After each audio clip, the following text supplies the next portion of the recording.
Ladies and gentlemen, if you live in the New York area and are looking for an outstanding DJ company to make your wedding or perhaps your daughter's quinceañera or any type of special event you have in mind, a memorable one, go with the company that provides the best selection of music, on-the-spot photography, and a unique backlighting decor. The Master of Ceremony are trained professionals that excite and motivate the crowd with articulate energy. You don't want someone dressed like a ham and egger, do you? Looking like Bert and Ernie from Sesame Street. Of course not. The MC and DJs perform in classy attire, providing a level of elegance and professionalism for your special event. Select from different packages to suit your event and budget, whether it's a backyard celebration, company function, or the wedding you've been waiting for. Let DJ Don Q's services play the memories that you will cherish forever. Meet and plan your custom event with the man himself, DJ Don Q. Make your memories happen with the professionals and call 516-857-3064 or go to www.djdonq.com. That's www.djdonq.com. You can hear this podcast and all other chapters on iTunes, Stitcher, Google Play, and YouTube. Please do not forget to like and subscribe. Thank you so much for listening. Chapter 53. You are now listening to the Chapter of the Architect with DJ Architect. What's going on, my people? Once again, this is your homeboy, DJ Architect. I want to welcome you guys to Chapter 53 of the Chapter of the Architect. In the studio with me today, I have a good friend of mine. I've known this man for, maybe a long time. 10 years, maybe plus. Yep. Individual I respect. Once again, like I said, I've known him for a long, long time. His name is Fox Jones. This individual, as of right now, you're a pilot. Yep. That's dope. Yeah. That I'm telling you, man. You know, when I was thinking about getting you on the podcast, I sat down and I said, you know what? This guy has an extraordinary life. The challenges that you faced, your ability to push forward, persevere, and accomplish things, man. I've always looked at you in a very different light compared to other people that I know. Not that you're any better or anything, but I admire you for, your relentless effort to constantly better yourself. It's amazing. And I know you and I, one or two times we sat down and you were the one that told me about this. It was a business that was for sale. You recall? What business? Yeah, man, it was like some cell phone business that was for sale. And he was like, hey, you want to go in on it? Yeah, that's right. That's right. Man, I forgot about that. So you and I, we're always chomping at the bit Yeah. to make something happen in life and to come up. And, we took a little ride down to this spot. And, at least the guy was honest with us. He goes, hey, if you guys purchase this, I will say about him. He was honest. He goes, you guys are going to be struggling for about a good year. Yeah. And he goes, and if you guys don't have the capital to maintain that, I would suggest, you look somewhere else. And I appreciate it. I'm sure you did as well. Appreciated his honesty. Fox, where did you grow up, brother? Tell me about your childhood, your upbringing. Well, I grew up originally in Omaha, Nebraska. And, there's not very many black people in Nebraska. So that's where I grew up. And the thing about it was the reason why we ended up there was because my dad, he retired from the Air Force. So, yeah, he was in the Air Force. He met my mother in London, England. And they decided to move back, came to Omaha, and that's where I was born and raised. Is your mother English? No, she's actually from St. Vincent, which is the Virgin Islands. Okay. So your mom at the time was living in England when she met your father? Yeah, she was a nurse. Okay. So she was a nurse in England, and then my dad just happened to meet her there and while he was deployed. And, they ended up moving to Omaha, and then I came about. Was it due to, I'm not really knowledgeable about Air Force bases. Was it due to him getting orders to that area in the United States? Yeah, he had orders in Europe. I'm not exactly sure where, but I know it was around the London area. Okay, but I'm talking about Nebraska. Oh, Well, yeah. His orders were off at Air Force Base. Okay. Yeah. All right. So what happened then? Did he end up retiring? And, Yeah. So you guys decided, or he decided, your parents decided to stay there in Nebraska? Yeah. He retired, and we just decided to just go ahead and stay there. Man, is a really good boxing champion out of Nebraska. Oh yeah, Terrence Crawford. Oh, Beast. Yeah. He's Yes, a beast. he is. Did you see that fight with Amir Yes, Khan? I did. Man. That boy is no joke. Yeah. I had a little friendly wager going on with a homeboy of mine. Yeah. Where he said Amir Khan's speed was going to dominate. And I was like, nah, man, he doesn't have the chin to take a good blow. And in my opinion, I think he still might have been psychologically shattered after the Canelo knockout. Mm-hmm. So I didn't see it happening, man. So I won a little bit of a, friendly wager, nothing too big. So obviously your background, your mom was a nurse, your father, he was a lawyer. He was an attorney. Oh wow, in the Air Force. Yeah, no. Once he retired, he went to law school, and then he was a county attorney's office. Wow, look at that, man. Yeah. So yeah, you come from a very, very smart background regarding your parents. Tell me about your childhood, man. I don't know about me. Come on, man. I'm assuming in order to be a pilot, you better have your scruples locked in tight, man. But so tell me about your childhood, man. How'd they raise you? They were pretty. I don't want to say strict. We would get our butt whooping and all that stuff. Doing the things you weren't supposed to do, and of course, you had to be accountable. So hey, that perfect word, man. Yeah. Do you feel you being held accountable made you a better adult? Definitely. Right? Definitely. That's the way I feel. Oh yeah, definitely. Cause that's what we're trying to teach. My daughter right now is, you got to be accountable. You screw up. Okay, I screwed up. I take full responsibility for it, and I accept my punishment. So that is huge. Do you think that is an issue that's happening right now in today's society with the youth, of them not being held accountable and them? I look at it as like they want instant gratification, man.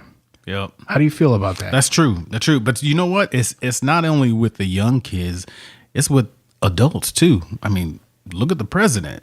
He don't take accountability for nothing. Hey. So now you got that representation of that type of behavior is acceptable. Is okay. Yeah. So he don't have to take accountability, or the government doesn't have to take accountability. Well, why should I have to take accountability? So that's valid.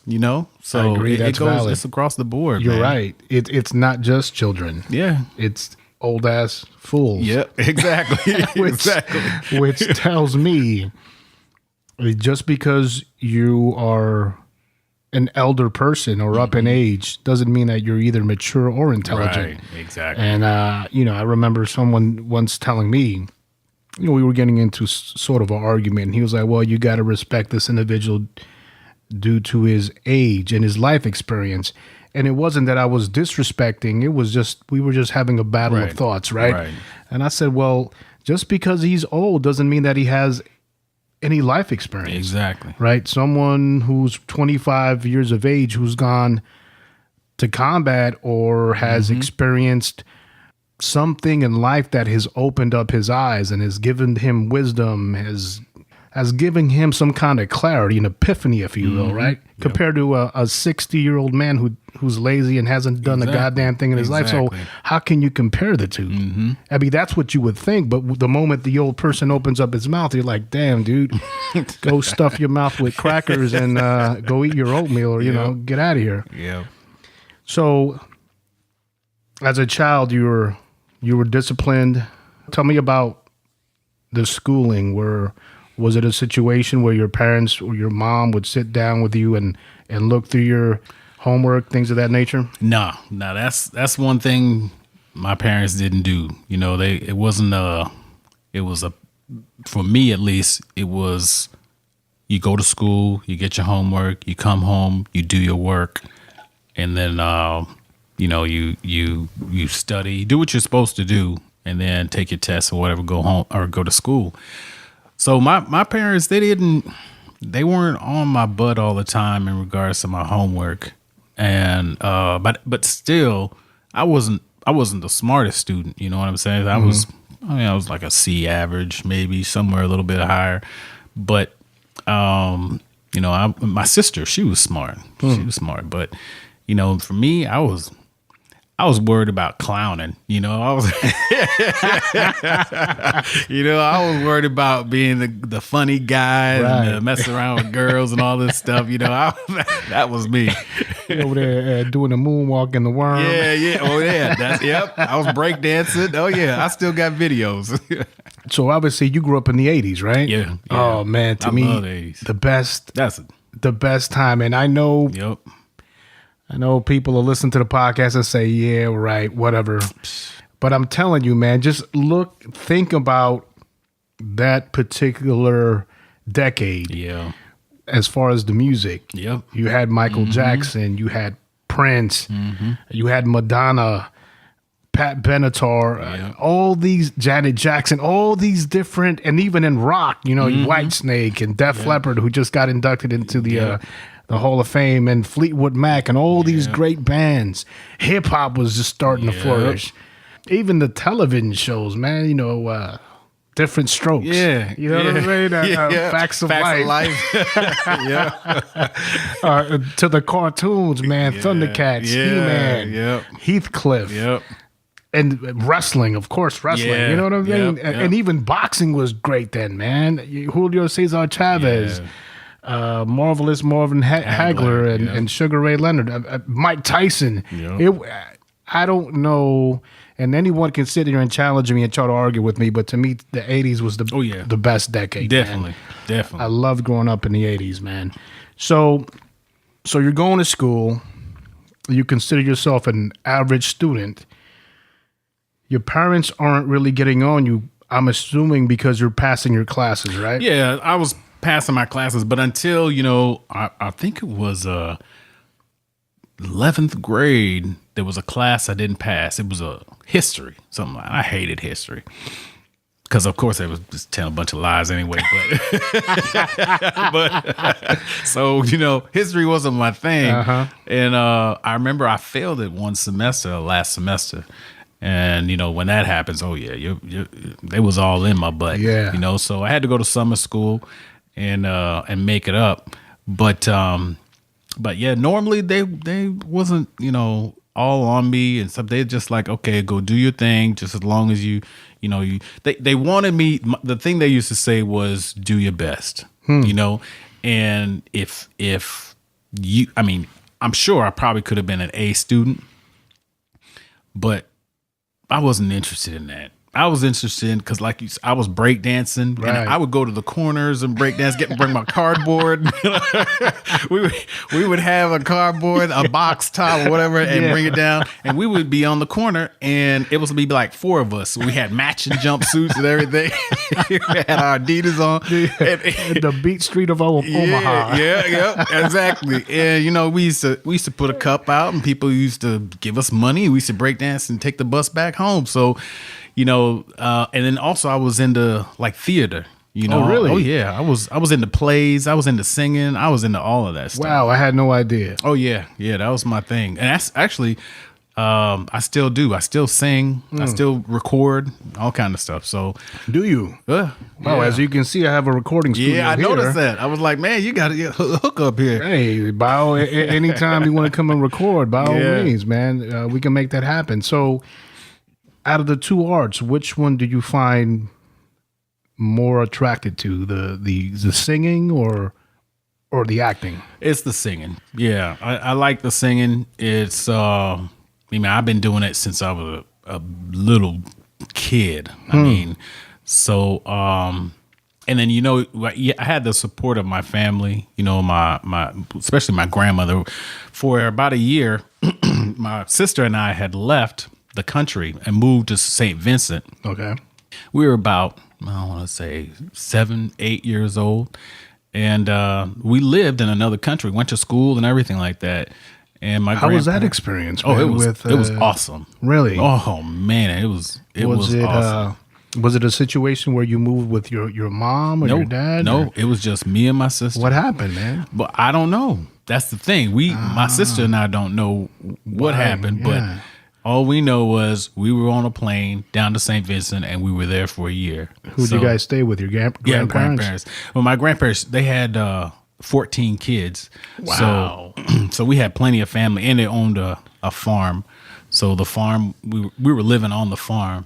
And then the cool thing about it was the farm was right behind a hill, and it would lead right to the beach. So we would walk over to the beach and all the time. But That's beautiful. anyway, we had I had support, from my family, my grandma, my grandpa. They always loved to hear me sing. I would just stand in the middle of the room and they'd tell me to sing, so I'd sing for them. And then as I got older, I just loved to sing. So Wow, that's funny. I never knew that part of you. I know, for all the listeners, I've known Fox for a long, long time, but whenever we would work together, it was in very Right. small windows of Right, opportunity right. where we were able to communicate.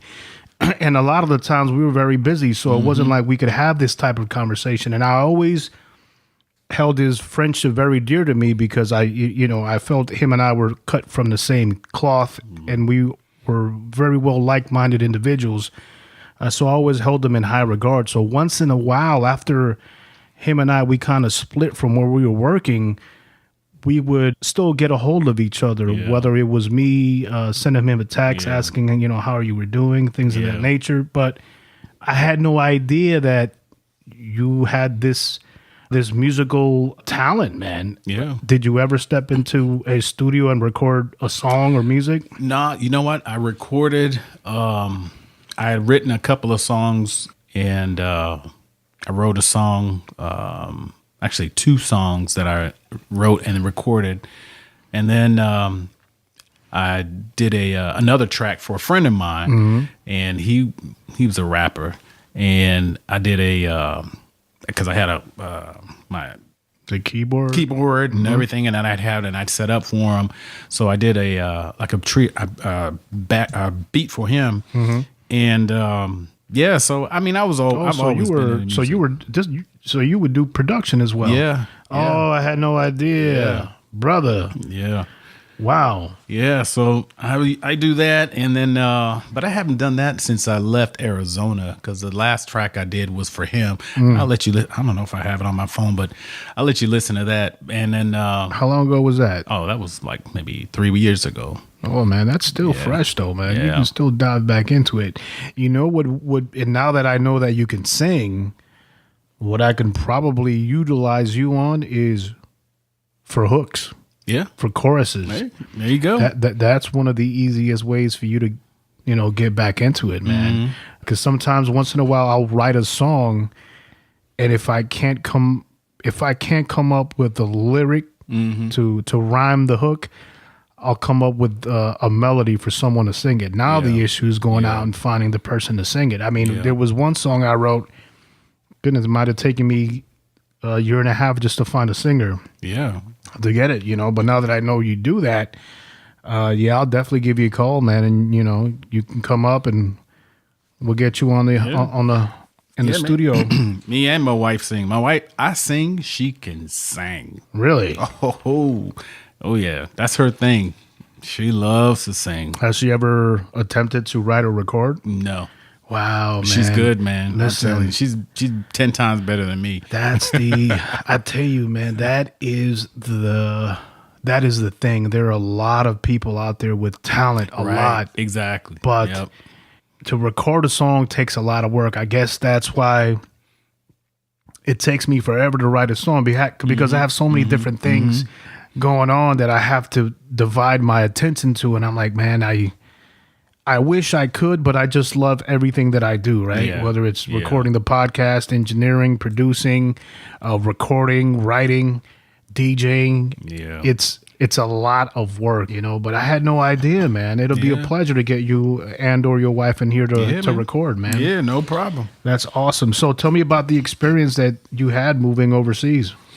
Let's see. It was. I'm telling you, it was awesome. To this day, I mean, it's probably one of the most wonderful experiences I've ever had. And the reason is because one, I got to see my grandparents, and I didn't get to see them a lot during my life, But and that was because they lived in St. Vincent. But later on they moved to New York. Okay. But being around, and it was at the time it was the 70s, and the culture, because we'd have like Mardi Gras type of festival. They call them carnival, and and having that, and having the different culture and language and different types of foods, and it was just raw. You know what I mean? It was just, you'd go down, and I mean, and then we were living on the farm too, so, and then I'd see things like,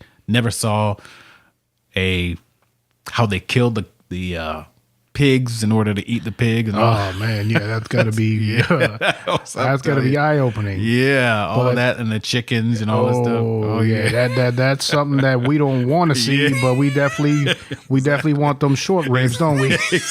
Exactly. Yep. Hey, I hear you, man. I remember being a young kid and my grandmother grabbing a chicken and then wringing the chicken's neck. Yep. And I'm looking at him like, man, this old lady's cold. Where, even now as an adult, I would find it more easy to killing another human being than I would an animal. Yeah, exactly. It's funny. Yep. But yeah, man, we got to eat, right? Yeah, especially if you're a carnivore like us. But, brother, okay, so was there, obviously you said that you could have been an A student, but you decided, was it a situation where you were just preoccupied having a great time, right? Yeah, I think that was it. And, it wasn't until I became an adult that I really started thinking to myself, all right, you can be an A student, And I think one of the reasons was one, I started to think, okay, damn, I'm gonna have to start paying for this myself, right? And so you better, it better be worth it. Yeah, and I gotta start thinking seriously about this. This is my career, and I gotta be responsible and be accountable for my own life. You know what I'm saying? So it wasn't until then that I was like, it clicked, and actually.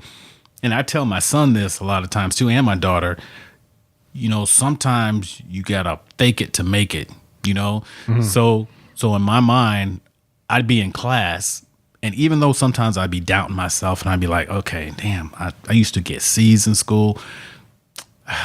You know what? I can get an A in this class. I can get an A in this class. I'm smart, right? And and I would think smart and act smart, and then I'd end up getting an A, It's odd that you say that. Not really odd, but it strikes me that when I was in school, I was about a C average student, but it was because playing G.I. Joes and watching Voltron was more imperative to me, right? Yeah.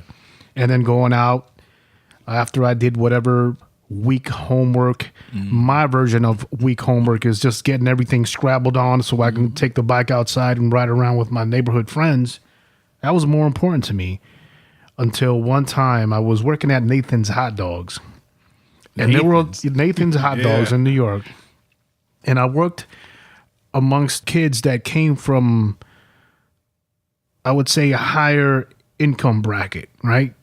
This was it was in Westbury, but it was adjacent to this place called Carl Place, where, they had more money than from where I was coming from. And I recall my coworkers, which were probably the same age I was, and we were in maybe 7th, 8th grade, just started working, and they're asking the boss, I need Sunday off so I can study. I wasn't thinking about study. I was like, let me get this money. Yep, exactly. I got to get this money, right? And then he came to me and he said, do you want Sunday off? And I was like, no. I got to get this money. And he goes, no, you're taking Sunday off. This was a elderly, a bit of a obese man, but he was very soft-spoken, and he looked out for us. I remember he was the one that gave me my job. Yeah. I went in there applying for it, and he said, fill out an application. I came back 20 minutes later. He looked at it. He looked at me. He asked me 3 or 4 questions. He ripped up the application, and he goes, start tomorrow. Can you start tomorrow? I'm like, yeah. So, I'm very grateful to him. Cool. Nonetheless, I'm going the long way around this story. But so I took Sunday off, and I decided to actually study. For the first time, I think it was a social studies class. Mm-hmm. I ended up getting a 94, like one of the better grades. Right, and I'm good with the 76. Right. Yeah, baby. Yeah. Yeah. 82. Oh, I'm doing hot this time. And I ended up getting like a 94, 90, in the low 90s. And I was like, wow, man.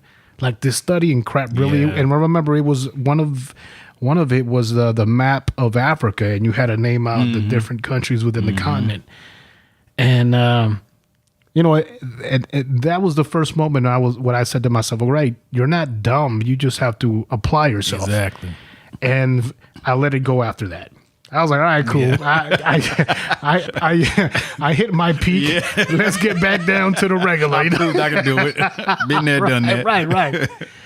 And it didn't hit me until I went my first day where I entered college. I went to college for, as an adult, and this is after I got out the Marine Corps. And I was like, like the same way you said, okay, man, this is an expense. I got to be responsible for it. And more so, I don't want to waste my time because at the time, I'm sure you were too, full-time working adult. Yep. Spending time away from your family to go to school after work or on your days off, or it was a sacrifice. So, I said to myself, I'm going to make this worthwhile. And I was more so scared because I had been away from college or school for so long that I was like, man, I got to get this rusty ass brain thinking again.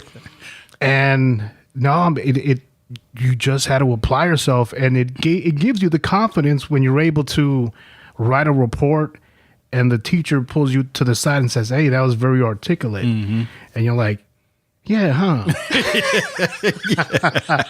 So, that to me, that was the first barrier of self-doubting that I broke. Yeah. Exactly. You know what I mean? Yep. Did you feel the same way? Oh, definitely. The same way. Because, I remember actually one of the times when I first went into the military, I was in A school. I had finished boot camp, gone to A school, and in A school. Can you explain to the listeners what is A school? Oh, A school is once you get out of boot camp, everybody in the military has a specific job that they have to do. A school is basically teaching you and training you for that specific job. All right. So mine was what they call, at the time there, it was called a radioman, where I'd send classified information up to the captain and receive it, secret, confidential, top secret stuff. But anyway, I'd gone to A school, and in A school, they said the top 10% will get an automatic advancement to E4. Wow. Yeah. So I saw that as like, man, promotion I'm going to get this. Wow. Yeah. Look at that. So I busted my butt, and I was number 2 in the class. So good for you, man. So I got E4 right out of A school. Look at that. Ladies and gentlemen, how long was that school? 6 months. Wow. So we're talking about in less than 9-10 months, you were already E4? Yeah. Wow. Yep. That is pretty awesome, man. Yeah. That is very, very fast track. Yeah. So Fast track promotion. yes, I had 96% overall for the whole 6 months of training, and that was my goal. I was like, I'm gonna get this. I'm gonna get this, and I busted my butt for that. So What made you say I'm gonna get this? For me, it was one, it was a challenge, and two, it was to prove to myself, that I could do well. Because like I was a C student and all that, in school, but for me it was a challenge, and for me it was, and also money, because I was like, I want I want an E4 money instead of Right. E1, Yeah. or E2. Absolutely. So, and to get that chevron, to get that advancement. So, I think that for me, that's what kind of drove me to make sure that I got into the top 10%. And we're gonna rewind a little bit, but I could see how that would make sense. At the time, were you married? No, No, you weren't married at the time. No. But nonetheless, man, for you to have that foresight and the determination to say, you know what, I'm going to get down and I'm going to do this, it's huge, man. Speaks big of you. yeah. Now, prior to you joining the Navy, you had a career with the California Highway Patrol, right? Department, right? No, actually, what happened was I did my first 10 years in the Navy, and then I got out Oh, after okay. the first 10 years. All right. And then I went to the California Highway Patrol. Now, so your first 10 years, you were a radio man. Yeah. What made you get out after 10 years? That's half of your 10 more years you could retire. Yeah. Well, I was a first class in E6 or what have you, and I was working for a mobile inshore undersea warfare unit. It's like a unit that we work with the SEAL teams, and we work with different special force entities and things like that, and do training, help them train. So at the time, my unit was about to decommission, and the group who was over our unit, which was down in Imperial Beach, they said, hey, we'd like you to come down and help us with our radioman training and making sure that all of our paperwork is correct and making sure that everything is good. Because before I left my unit, the mobile inshore unit, I made sure everything was good to go. They came down, they inspected, and they were like, this is top notch. Everything is looking good. Everything's great. So you're about to decommission. How about you come to us and do ours? Can you explain to the listeners what decommission means? Yeah, decommission basically means that they are disbanding your unit or shutting it down so it'll no longer exist, and then they send all of the military members to different units. Are there reasons why they decommission units? Money is one, or they just find it's not necessary. Maybe there's too many of that specific unit, because actually we had two MIUW units right next to each other where I was at, literally in the same building. Yeah. So they said, yeah, let's get rid of you guys Right. and we'll keep the other one. That way they can capitalize on one Right. and save money. Right, It makes exactly. sense. Like having a Burger King and McDonald's next door to each other. Right. Yeah. So they asked me to come down to group and help them out. And I told them, I said, look, I will come down. I will help you guys out. And at the time, I was training to be a SEAL, because I was in the pool and I had all kind of, people trying to help me out, because I wanted to be a SEAL. Damn, Fox, you ain't damn, homie. You ain't no joke. Yeah, so I was in training. I was like, man, I want to be a SEAL. I want to be SEAL. The captain that was down at group, he was like, okay, we'll keep you here, and you can train, and we'll extend your time, because I was due to get out the military after about that 10-year point. Right. So they said, oh, yeah, we'll help you out. You help us out, we'll help you. So I was like, okay, cool. So I got them all straightened out. Everything was good to go. And then I said, well, can you guys extend me for another 6 months so I can Make this happen? Do this training. And they were like, okay, well, sorry, we can't help you. The big green weenie strikes again. Yeah. Ladies and gentlemen, we call the big green weenie in the military is obviously you getting screwed over by the military. Exactly. They'll tell you everything you want to hear. You bend over backwards. Oh yeah. And then they give it to you. Yep. And that's exactly what happened. So they said, so we can't help you. And it was about, I want to say 2 months before I was due to get out. So at that time I was like, fine, I'm going to get out. So I went and I looked around at law enforcement. So I was applying everywhere, and I got picked up by LAPD and California Highway Patrol. So I decided to go with California Highway Patrol because LAPD, you had to be in LA. You couldn't travel anywhere else. California Highway Patrol, there's a whole bunch of different bases. Yeah, it's that, and there's a lot of highway. Yeah, exactly. A lot of highway. So I decided to go with them, and I was in training, and my wife at the time, she was still living in Escondido, and then my son. So I did that. Training was for 6 months, and I was driving back and forth up to Sacramento. Still living in Escondido? Yeah, still living in Escondido. I would drive home like every 2 weeks. Oh my goodness! How long was that drive? It was a long drive. It's about 8 hours. Oh man! So you would break from the academy Friday afternoon, right? Mm-hmm. And you drive 8 hours. What time were you leaving San Diego to be back in Sacramento on Sunday? Well, it depends because sometimes they would give us an extra day. So if they would sometimes let us out early. If you were traveling, they would sometimes let you off Friday at around 12 o'clock. Okay. So then I get home late at night, like midnight.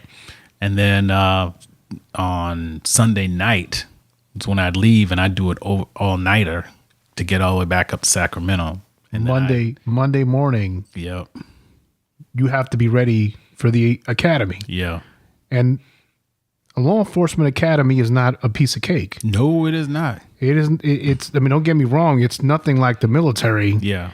But it's not a cakewalk academy. It's not a gentleman's academy. No, it's not. So you would drive all night long, no sleep, wake up. You didn't wake up. You just got in time to get in the bathroom, freshen up, shave, brush your fangs, and be ready. And then change over to whatever attire you need to be changed. Wow. See, that's the determination that I look at you and I say to myself, all right, man, this guy is something else. Yeah. And you would do this maybe every 2 or 3 weeks. Yeah.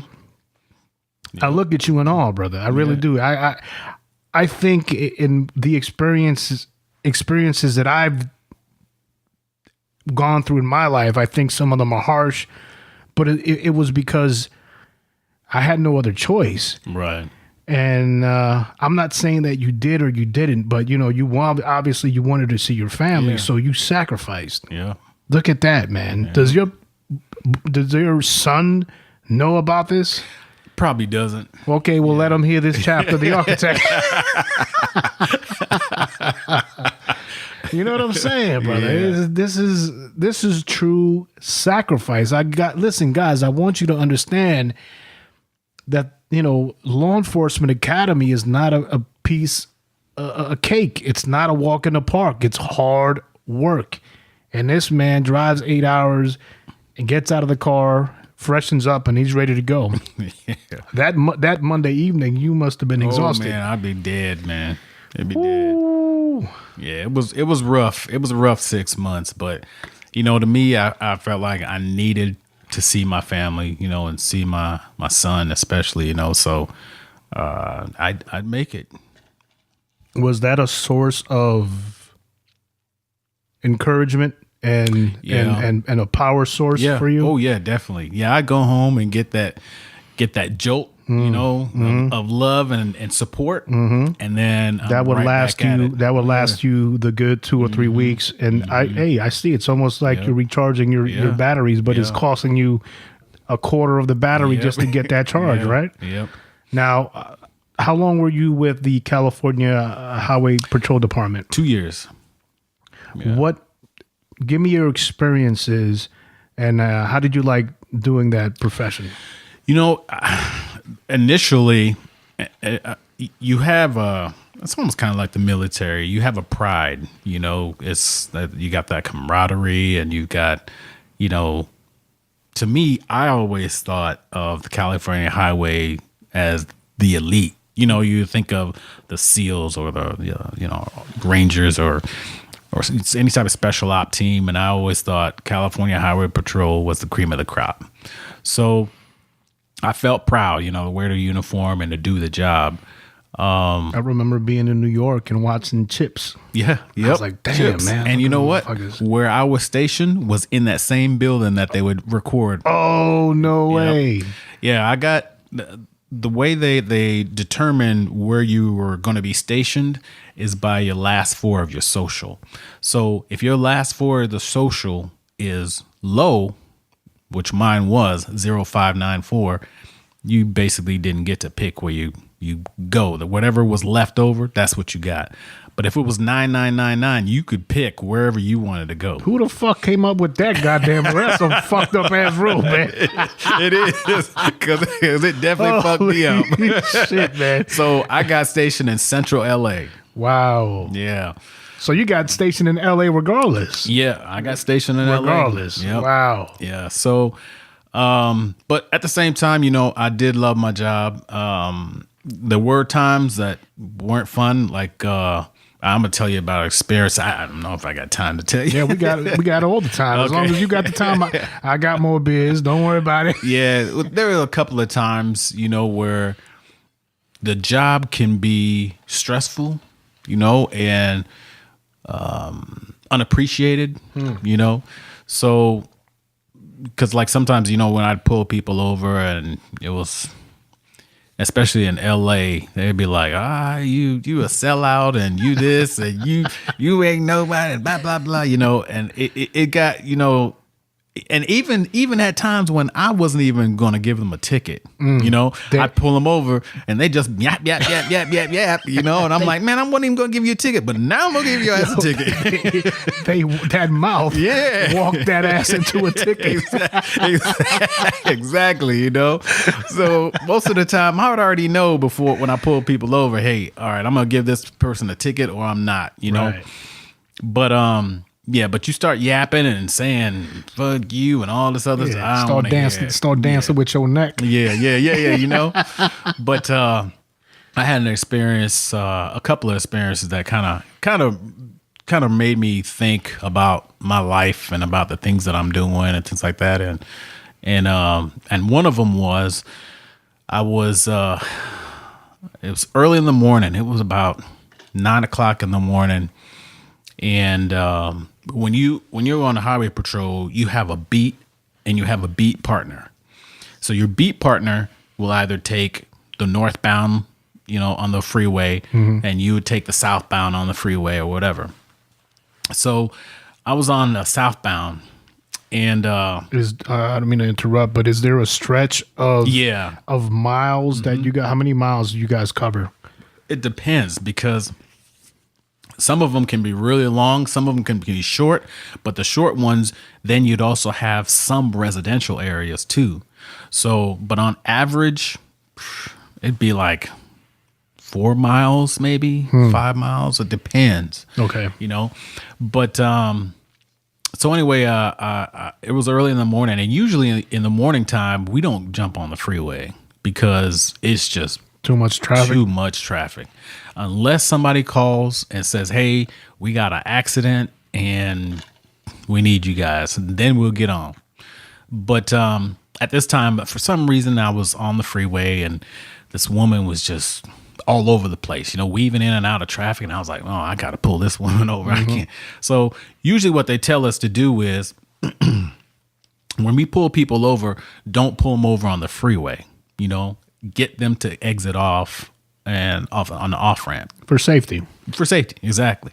So, but I was new. I was green. I had probably been off of break-in. Break-in is your training time after you get out of the school. That's with your field training officer? Right. So I was off of break-in probably about, I want to say 2 weeks, maybe 3 weeks. And they give us a specific places where not to take people off on the off-ramp. So I took this woman off on the off-ramp where I shouldn't have taken her off. So I pull her over. She's on the side of the road. And across the street from us is an apartment building, big, huge apartment building. This apartment building is known for gang activity, and this whole street is. So I get out. I'm not even thinking about it. I get out. I go over to her car, and when we would talk to people, we don't talk to them on the driver's side. We go over to the passenger side. Right. Once again, for safety. Right, for so safety. You don't get sideswiped. Exactly. So I was talking to her, and next thing I hear is pop, pop, pop, pop. Ooh. And her back window goes out, and the front window, and I'm like, what? I grab her car door, I pull it open, I grab her, and I yank her and pull her out, and to bring her over to the side. And I didn't realize what was going on, but I knew the firing wasn't coming from her. It was coming from somewhere else. And I knew it was on her side of the car. Right. So I had to pull her out of there towards the opposite side of the car, towards the passenger side of the car, for some cover. For coverage, exactly. So I yanked her out, had her on the side of the car.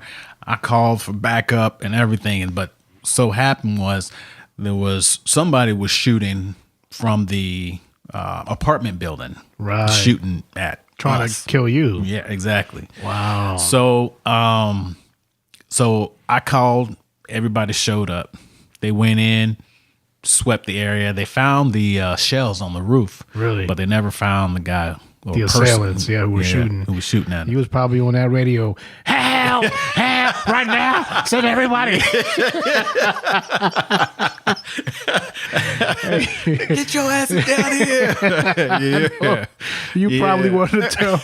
You probably want to tell the lady. Never mind. Drive. Yeah, go. Get out of here. Go. I ain't give you no ticket. Yeah. I'm not trying to joke or say that wasn't something to be afraid of. I'm just trying to make a funny light of the whole situation. Yeah, that's dangerous. There was a reason and a purpose why they told you not to pull over in that area. Exactly. I agree. I see why you would be more preoccupied about getting this individual off the road. Mm-hmm. And then probably about making sure all the procedures afterwards are being done correctly versus the location. Give me another one if you got it. Yeah, the other one was when actually no, there's two more that I can think of. One of them go ahead. Was about maybe a month after I was off of break-in, and I was on the 10, and I specifically remember this. I was on the 10, get a call that there was an accident. So I get up and I'm pulling up behind this car, and I mean everybody's just stopped. And there's this woman who's sitting there crying and screaming.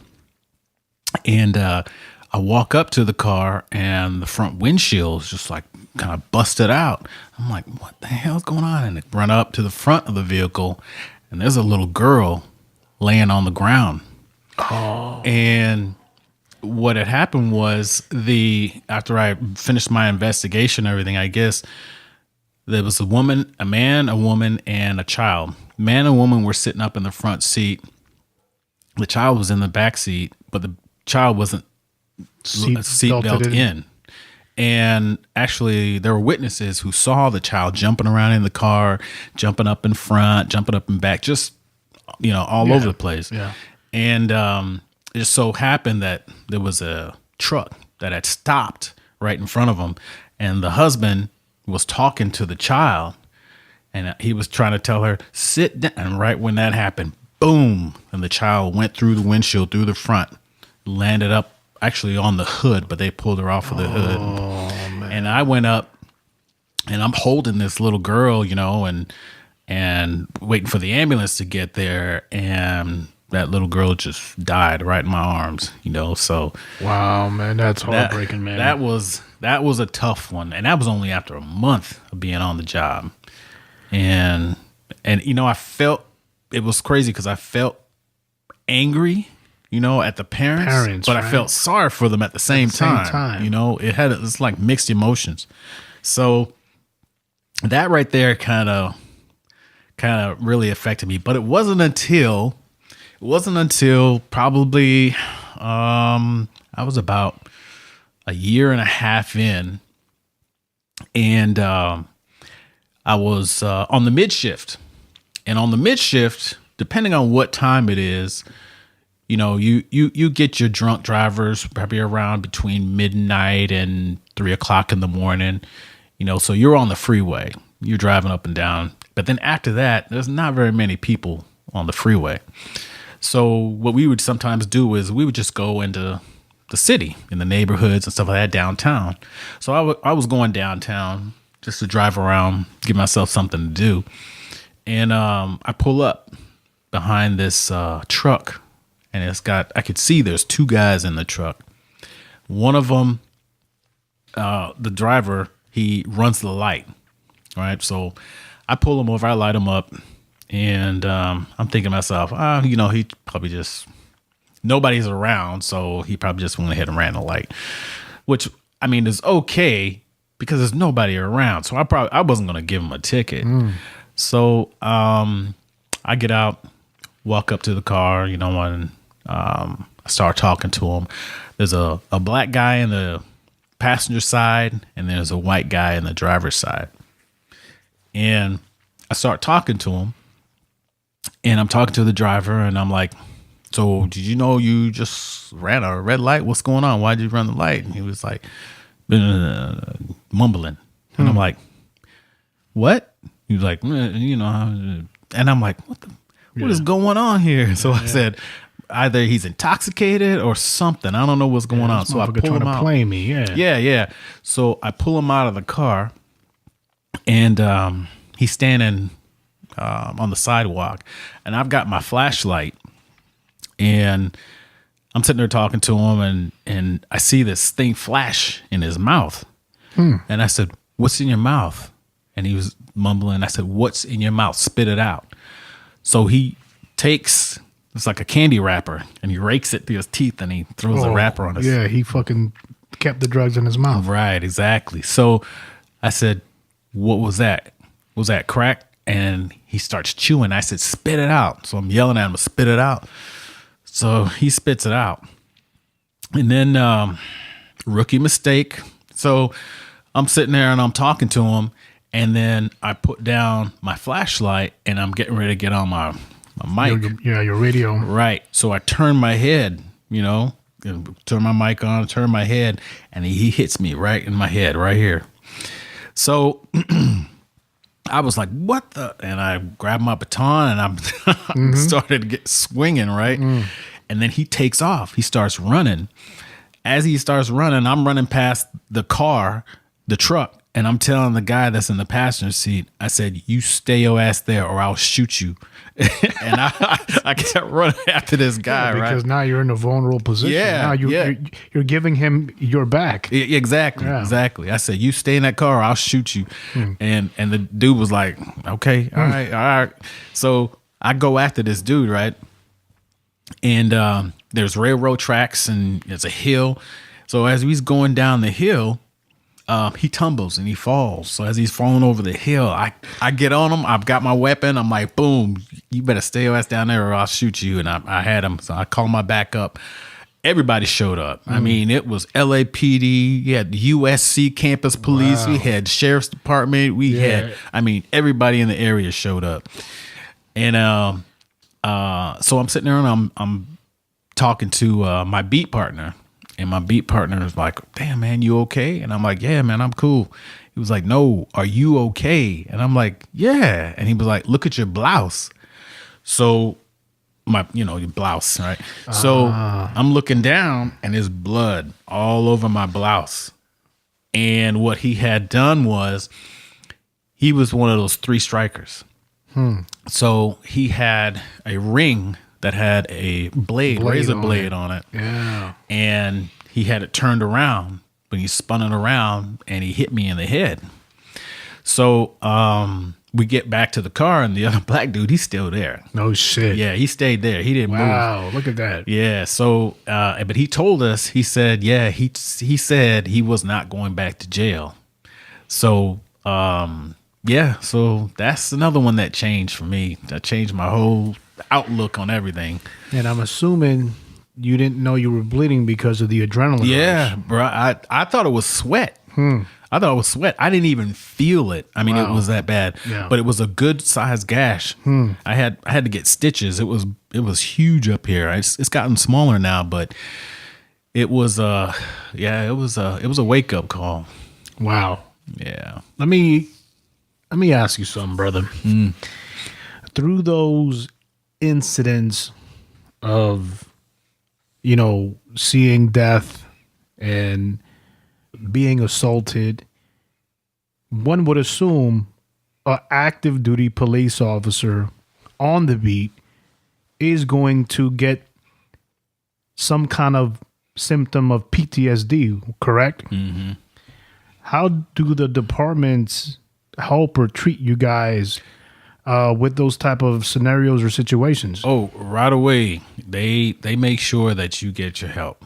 I mean, there's no, at least California Highway Patrol does. I mean, there's no, oh, I'm okay. They're like, no, you're not okay. We're going to give you time off. We're going to assign you to a counselor. We're going to, make sure that you're okay, because they don't want you to go back out there and not be ready for it, or freeze up and then possibly kill yourself or someone else due to your lack of preparedness. Right. Or jump the gun, and think, oh, everybody's going to try to kill me. Right. You know what I mean? Yeah. So they're pretty in depth when it comes to that and counseling. And that's one of the things I definitely have to say there. I think, and please correct me if I'm wrong, but it would be much more devastating of a blow in the scenario where you encountered the child who passed away in your arms versus the assault, because the assault, that's going to happen. Right. But dealing with especially a child that passes away, that probably was a much more bitter sting. Would you say not? Oh, definitely. And that's having that girl, because at the time I had, she was my ex-wife's daughter from a previous relationship, but I called her my daughter, and just having her in my arms just kind of reminded me of her, So yeah, I think that was more of a sting than anything, because I really got emotional about that, right? So it really was affecting. How long did you?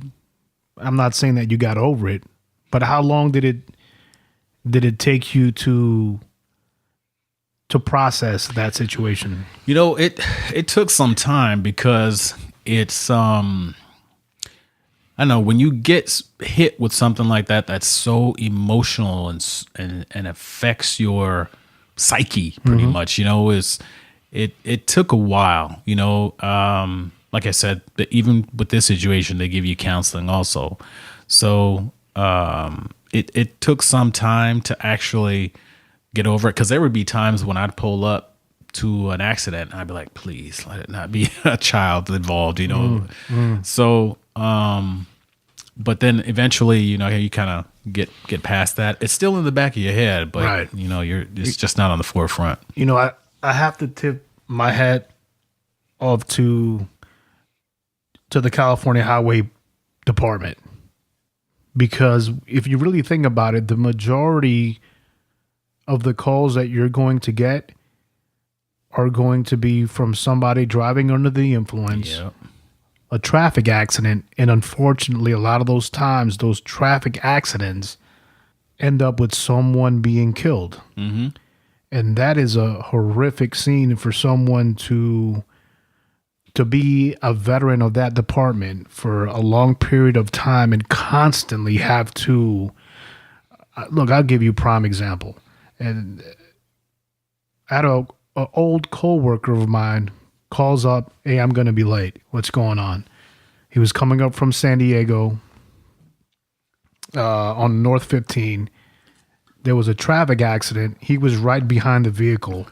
When the driver fell asleep, hit the medium, the medium concrete, flipped. The female in the rear gets thrown out of the vehicle.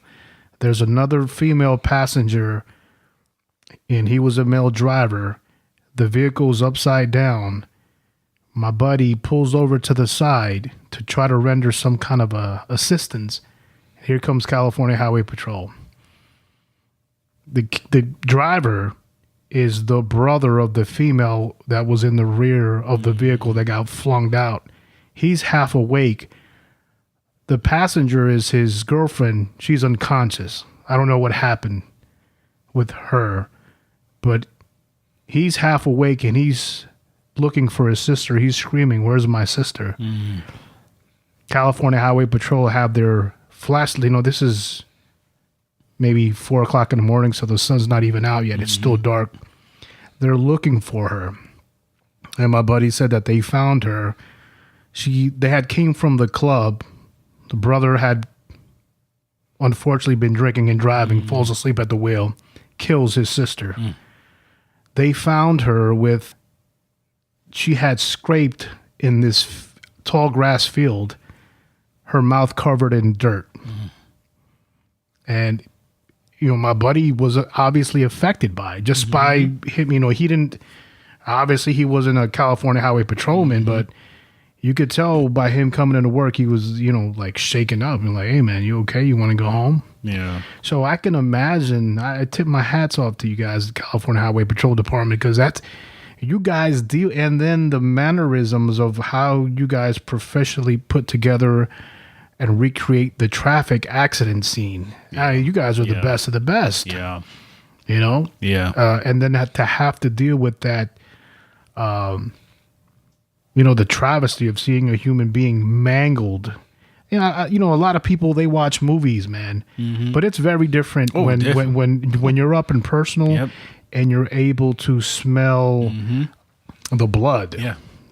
The minerals of within the blood, copper smell, that copper smell, and brain matter. Yep.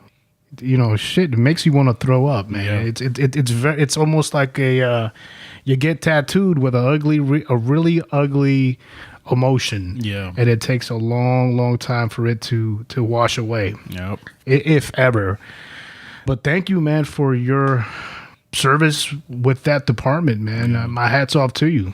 Thanks.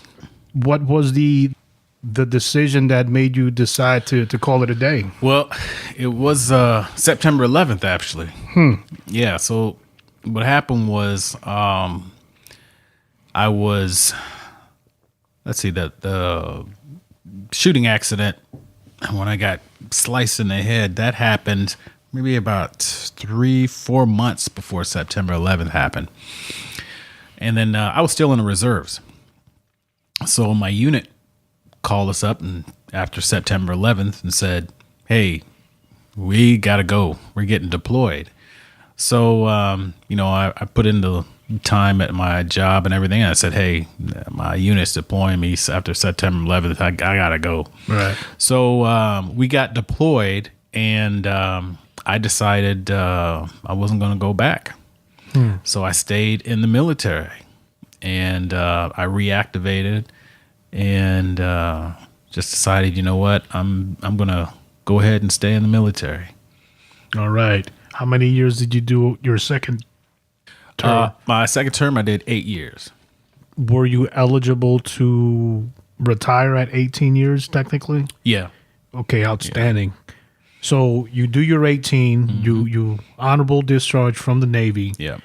You go into a venture where you open up a video game store. Remember you and I talking Yeah. For several weeks about it. Unfortunately, I wasn't able to commit to it. But I remember going up north and visiting you, and it was a really nice video game store. Yeah. What happened with that whole situation? Yeah, man? well, at that time, it was a crazy situation because, the economy was crappy and just, houses were, falling. And You're right. This was around the 2007, 2008. Yes, Yep. yes. Yep. And so at that time, it was just like, initially, and my concept was because I loved video games, video games, and Me too. To this day, and I still kids. play 'em. Yeah, Yeah. exactly. And for me, it was like something I always wanted to do. So I said, you know what? Because I've always been looking at ventures, whether it's real estate, whether it's some kind of business or something, because I can't sit still. Right. You know what I mean? Right. I'm always looking ahead to something new. And the reason why is because when I was a kid, I told my parents, I was like, what was I, 16, 17, maybe somewhere around there. And I told my parents, I said, hey, there's this new business. Well, first off, let me tell you about me meeting Warren Buffett. Wow. So, Whoa. Warren Buffett, he was, oh, that's my phone. But Warren Buffett, he was, he's from my hometown. He's from Omaha, Nebraska. And he lived maybe about, I want to say, maybe about 10 miles from where I used to live in a place called Regency. Right. So, anyway, in school, we had this economics class. It was early in the morning. And if you did well in your economics class, you got to go to a convention to meet Warren Buffett. Oh. So I busted my butt in that class. That was probably one of the only A's that I got while I was in high school. But I busted my butt in that class because I admired Warren Buffett, Right. And so I won that, got to sit down with him. He talked to all of us. I was just really impressed by his mannerisms, the way he was, the way he would look at investing and things like that. And I was just blown away. And the way he lived, because he's not a big fancy, Very modest, right? very, very modest. He still drives the same old Volvo that he's had for years, and his house is just in a regular neighborhood. And he's really, really modest guy. So anyway, then I got to 16 or 17 years old, somewhere around there. And I told my parents, I said, and I used to look at the real estate and all of that stuff, but I told my parents, I said, there is this company that's out that we need to invest in, and we need to buy one of the franchises.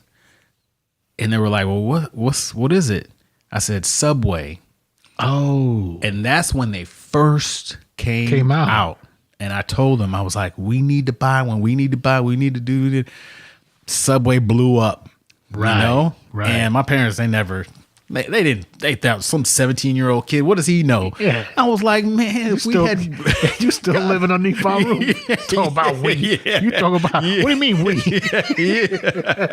Yeah, but, so ever since then, and even before I graduated high school, I had businesses that I had. One of them was not a flower delivery. It was balloon delivery. It was called Floppy's Balloon Bonanza. I don't know why I named it that, but anyway, right before high school, I came up with. It was this craft place that had these little ceramic hearts, like vases or money banks where you could put money into. And then I would put a Mylar balloon in it or flowers. And this is for Valentine's Day. And then I'd go around my school and pass out flyers. Smart. I had a friend of mine, he and I would go out to cars and put these nice looking flyers and put them inside the windshield of the cars and stuff like that. And then we would deliver those items and they could select whatever they want and they could call us up and send us a check or whatever, and then we would go and deliver it to whomever. Wow. So I did that right before I got out of high school. But my mind has always thought about business and always thought about, doing something. And I think one of them is because I want a legacy. I want my kids to, have something, that they can say, you know what, my dad built this and we're going to take care of this. And this is our family, so that's just, I'm always looking ahead. I feel the same way, man. I was that kid in junior high with the fanny pack selling now laters, buying them for 10 cents. Yep. And selling each, because I think there were 5 or 6 within a pack, and selling each one for a nickel. Blow pops, sugar daddies, the whole warheads, sourhead warheads. Yeah. Man, I was coming up.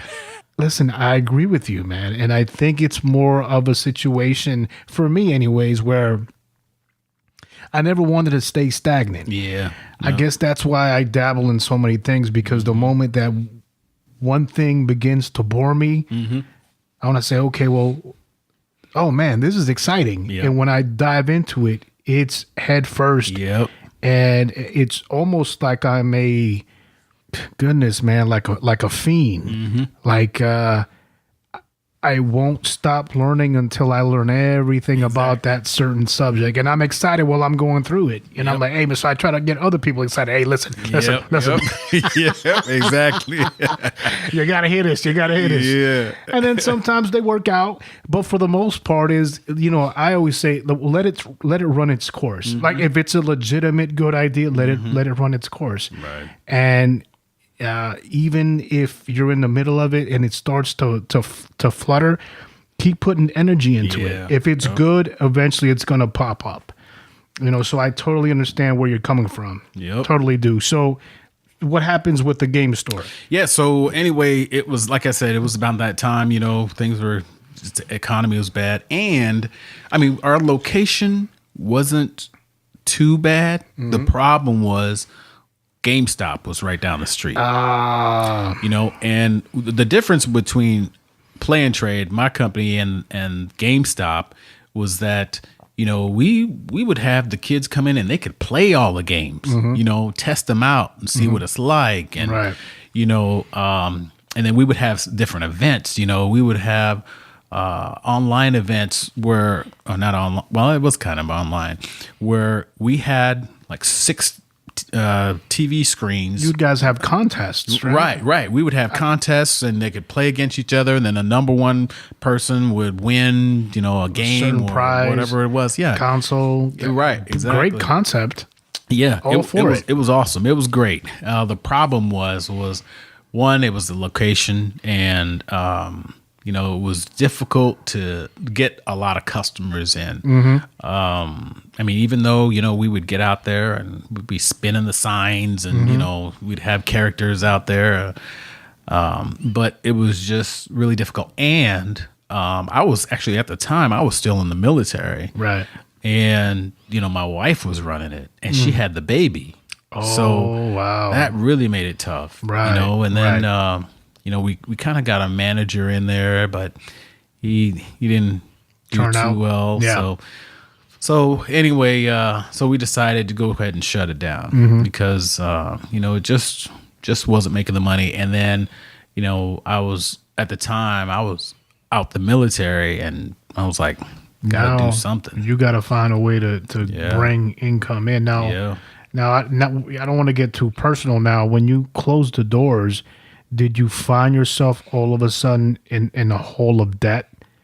Yeah, I sure did, because we had taken out down payment and loan and stuff like that to put, towards the company, and there was definitely debt that we had to pay. That, I think, in all reality, that human beings, that is their worst nightmare. Oh yeah.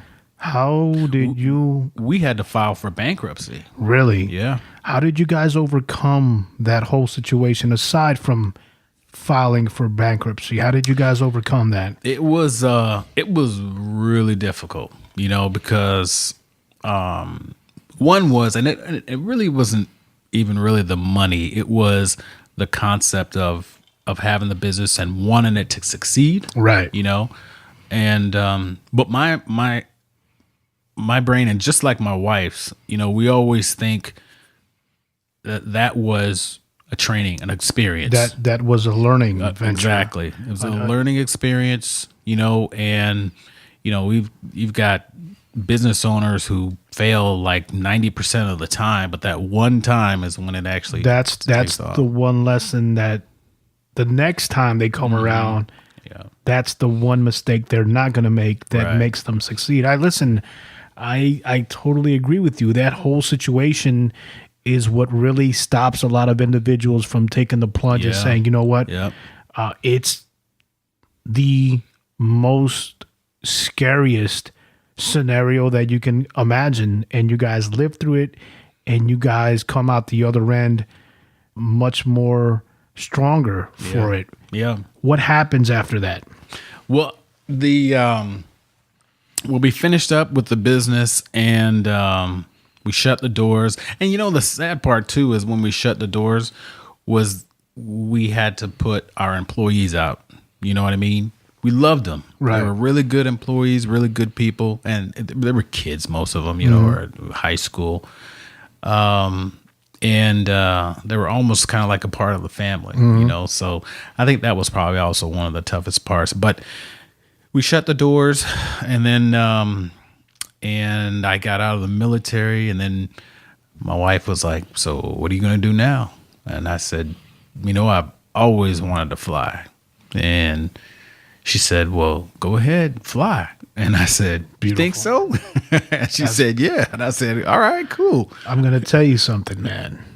And I'm going to tell you something. Your wife, the support that your wife gives you, and I'm not saying that mine wouldn't or someone else's wouldn't, but I just want you to recognize that a spouse, after getting out of that situation, was unsuccessful, would probably be, I don't know, very extremely hesitant. Don't you learn? Yeah. Then you see what happened. Yeah. Hey, what, you still want to fuck around, do you? Yeah. I'm being honest here, Yeah. but the support that your wife decided to look at you and say, "Okay, do it." That's what makes success stories. Definitely. Is not being crippled or frightened or bitter over the past experiences, and keep trying. Exactly. I would not be where I'm at today if it wasn't for my wife. And I can honestly and truly say that, because with her support and the way she made sure she was holding the house down, while I was doing my thing and making sure, I was getting my education and going to pilot school and all that. I wasn't even at the house. I was away, and she had her own business. She was running a childcare center. Wow. Yeah. So she had a lot of kids too that she was watching over, and plus, my daughter. But she was holding it down. Man, look at that. Good for her. Yeah. So let's rewind it. So your wife tells you, "Okay, do it. Become a pilot." What's your next step? What do you do? My next step is I got to find out where is the best schools to go to, because when I think about things and when I do things, I don't want to half-ass do it in regards to, if I'm going to be a pilot, I want to go to the best place to be a pilot, Get your best chances of employment. Right. Exactly. Exactly. So I started looking around and actually flew out to, I drove to Arizona because Embry-Riddle is like the Harvard of aviation. And they have two campuses. Embry-Riddle's in Prescott, Arizona, and there's also one in Florida. And then you also got University of South Dakota, which is hard to believe, but they are a really good school for aviation. So I flew down there, checked that out. Then I also checked out another place, Delta Connections or something like that. But they didn't even touch, what these other guys had. So I knew that I didn't want to go to South Dakota, or correction, North Dakota. I'm sorry. North Dakota, it's cold as hell up there. And snows all the time, and you can't fly all the time. Because of the weather, I'm assuming. Yeah. Right. So I decided, and plus Prescott was closer to home, so it only take me 6 hours to drive from there. All right. So, and I would do that, after class on Friday and then stay there the weekend and go home. Look at that. Putting in the sacrifice once again. Yeah. So, and then plus I wanted a degree. So I already had a degree, a criminal justice degree, while I was in the military. But then I wanted to get another degree and have that in aviation. So, and the other thing too is I wouldn't be here if I hadn't been in the military also, because the military paid for everything 100%. That was a post 9/11 job though, right? Yep. How long was the school? 4 years. Woo! It was a 4-year degree, just like college. Yep, it's a regular college degree, but at the same time, once you get your college degree, but you also get your certifications for the pilot school. So they have the Embry-Riddle has the college campus, but then it also has a flight line campus. So you can go to the flight line and you fly. So it was a 4-year degree, and so I decided Embry-Riddle was the place I wanted to go. Right. Because, I mean, you talk to any aviator or business, and they're going to tell you, oh, you went to Embry-Riddle? Okay. We can work with you. Yeah, that's like a highlight on your name. You know what I mean? So that's why I decided to go there. And they have the education there is awesome. I mean, they do a really good job. How did you find the level of curriculum as far as the intensity, the difficulty to learn and decipher that knowledge and to retain it? How difficult was that? It was initially because it was tough. My first degree I got it when I first got in. And then it was in between maybe about, how many years? It's 15 years since the last time I had been in school. Mm-hmm. So going back to school, and especially math, I'm not a math person, but when I first started my classes, the math was difficult. We're talking about for the aviation degree. Yeah. So what type of math did you have to take? Well, we had to have physics and trig and stuff like that, but it was getting back into that, it was difficult. So I had to have a tutor. Yeah, so I had a tutor, and it was but it was cool because the school provided everything for you. If you needed a tutor, they would say, you go to the counselor and say, hey, you know what? I'm having trouble with this subject. Is tough. I'm having a trouble. And they were like, okay, you go down to such and such hall at 6:00 and there's going to be a tutor there for you for as long as you need. Wow. Yep. So, I went to my tutor, who was also a student there. I think she was a senior at the time. But obviously much more proficient at the subject. Right. So we would go through, and she helped me out, and I knocked it out. And, some of the other subjects, they weren't too difficult. I think the math and the physics, which actually I came to like physics. It's weird, but I think it comes down to really, I guess, because I'm not a math freak. Also, I'm afraid of it. Yeah. I think we're afraid of it because of the lack of understanding, right? Right, exactly. But the moment we understand the formulas, also become excited to continue to do it, to prove to ourselves, man, this was a paper a paper bully. Exactly. I was scared of nothing. Exactly. Right? Right. Exactly. And you think about it too, in math, there's no ambiguity in between it because it's either it's right or it's wrong. You know, there's no, it's close. No, it's right, or it's wrong. So that's kind of, after that training, that kind of got used to that. But I did a few years in math. I think I had to do 4 semesters of math. And then the rest of the curriculum, all the other stuff that I had to do, it pretty much came natural. I understood, actually the funny part is when I first started, I didn't realize how planes fly. You know what I mean?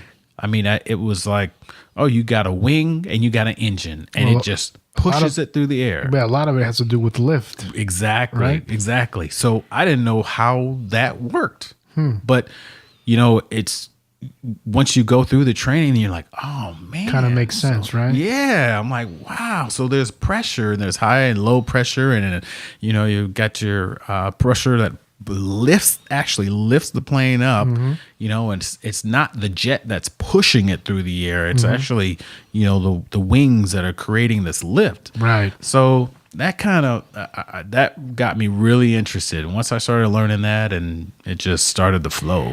So for these 4 years you're going to school, is there a certain time, let's say 2 years in, that you're able to ascertain some kind of associate's degree that allows you to start flying by yourself without having those 4 years under your belt? Well, after your first year, after you get your private pilot's license, which I got that in my first 7 months, you can fly by yourself.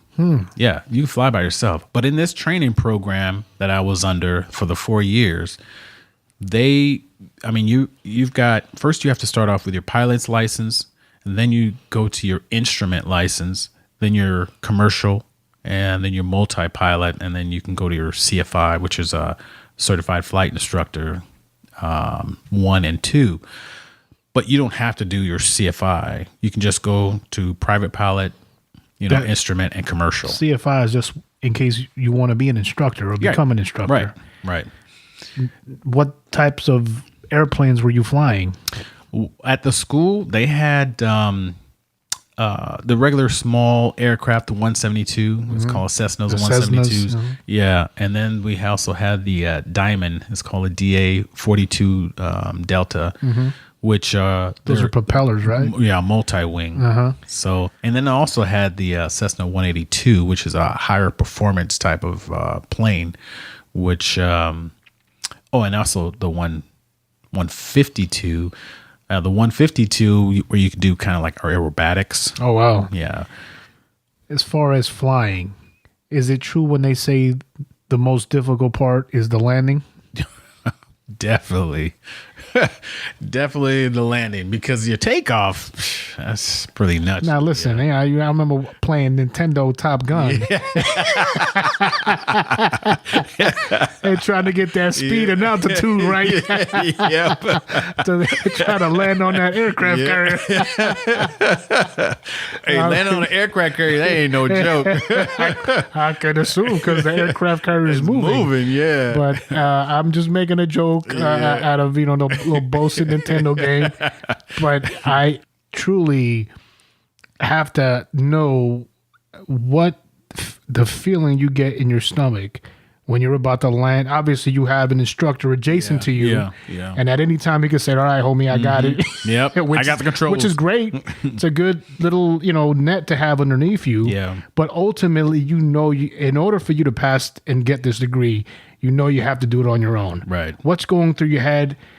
What are you looking for in the dials? What are you looking for in the horizon? Tell me that whole shebang. Well, when they teach different things, and it really depends on the flight instructor, because some flight instructors say, as you're sitting in the cockpit and you're looking at the runway, there is a point where you're just looking straight out the window, and if it's hitting the numbers that are on the runway, that means that's where you're going to land.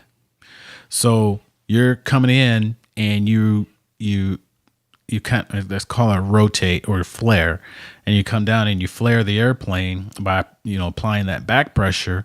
So you're making the nose of the airplane come up. Right. Which that helps you to descend. That slows you down, right? Slows you down. Right. So as you're coming down, and then you've got your main wheels that'll touch down, and then your nose wheel that comes down.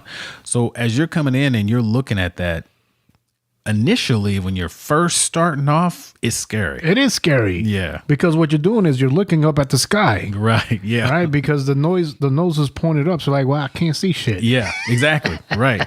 So you're coming down and you're bringing that nose up and you're applying that back pressure, and then you have to estimate how far you are from the ground. Ooh.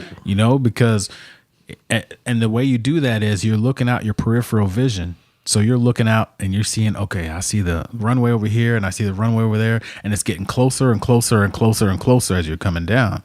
So now your eyes are focused on what the gears, the gauges, right? No, I'm not. You're not looking at the gauges. You're just looking at the sky. Yeah, you're looking outside. Oh, damn. The whole time, because the gauges can't tell you nothing. See, I'd be fucked up because I'd be 85 feet off the ground talking about where we going to hit. Where we going to hit.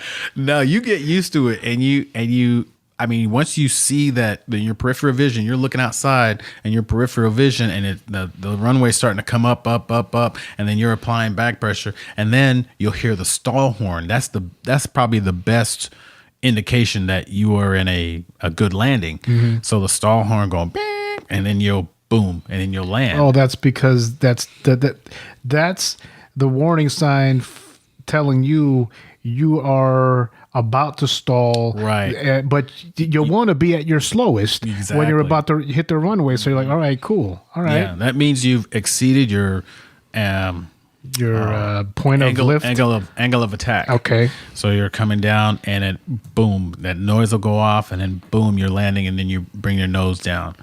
But initially when you're first starting and you're landing, coming in for a landing, it's scary because you got so many things to think about. You got to think about your speed. You got to think about, okay, is there the winds? How am I going to account for the winds? The winds are pushing me this way away from the runway, and now I have to turn the plane into the wind to counter that push. Right, exactly. To remain on center line of the runway. Right. So there's so many different things. And then how much? Right. You don't want to go too little where you continue to get pushed, or too much to now you're man, that's tough. Yeah, man. Yeah. It's a lot to think of. And then you also got to think of, there's the other weather. You got wind shear, where wind shear is when the winds are taken from underneath you and it blows you up, or it'll blow you down. Man, damn. So that's why a lot of times when you land, and the plane goes bow.